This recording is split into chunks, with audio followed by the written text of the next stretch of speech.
आज की कहानी अधूरी चिट्ठी और वो आखिरी कल। शहर के सबसे बड़े अस्पताल के कमरा नंबर 402 में सन्नाटा पसरा था। वहां लेटे 70 वर्षीय रिटायर्ड प्रोफेसर दीनानाथ जी की नजरें दीवार पर टिकी घड़ी की सुइयों को देख रही थीं। वे सुइयां नहीं थीं, मानो उनके जीवन की शेष बची सांसें थीं जो धीरे धीरे खिसक रही थीं। दीनानाथ जी ने पूरी उम्र कल के भरोसे जी थी। जब बच्चे छोटे थे तो उन्होंने सोचा, कल बच्चों के साथ पार्क जाऊंगा, आज ऑफिस में काम ज्यादा है।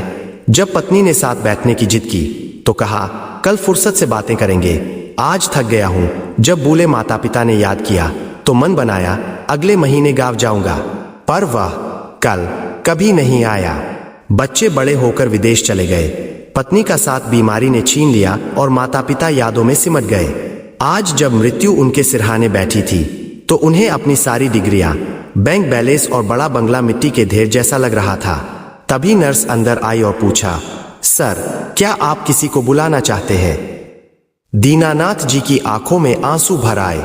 उन्होंने कांपते हाथों से एक कागज मांगा और एक अधूरी चिट्ठी लिखनी शुरू की। उन्होंने लिखा, मेरे प्रिय बेटे, आज जब मैं जीवन की आखिरी दहलीज पर खड़ा हूं तो मुझे समझ आ रहा है कि जिसे मैं अपनी उपलब्धियां समझता था वे सिर्फ दिखावा थी।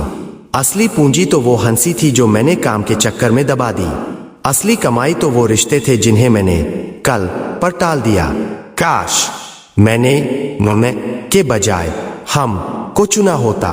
काश मैंने उस दिन क्षमा मांग ली होती जब मेरा अहंकार बड़ा था और रिश्ता छोटा। उन्होंने महसूस किया कि मृत्यु के करीब पहुंचकर इंसान की नजर धुंधली नहीं बल्कि और भी साफ हो जाती है। उन्हें याद आया कि उनके छोटे भाई से 10 साल पहले एक जमीन के टुकड़े के लिए झगड़ा हुआ था। तब उन्होंने सोचा था, कल उसे फोन करूंगा, पर वो फोन कभी नहीं हुआ। दीनानाथ जी ने नर्स से अपना फोन मांगा और अपने भाई का नंबर मिलाया। जैसे ही भाई ने फोन उठाया, दीनानाथ जी सिर्फ इतना कह पाए, मुझे माफ कर देना भाई। उधर से भाई की सिसकियां सुनाई दी। 10 साल की कड़वाहट एक पल के वर्तमान में बह गई। उस शाम दीनानाथ जी चले गए, लेकिन उनके चेहरे पर एक अजीब सी शांति थी। वे समझ गए थे कि जीवन को कल के लिए बचाकर रखना ही सबसे बड़ी भूल है।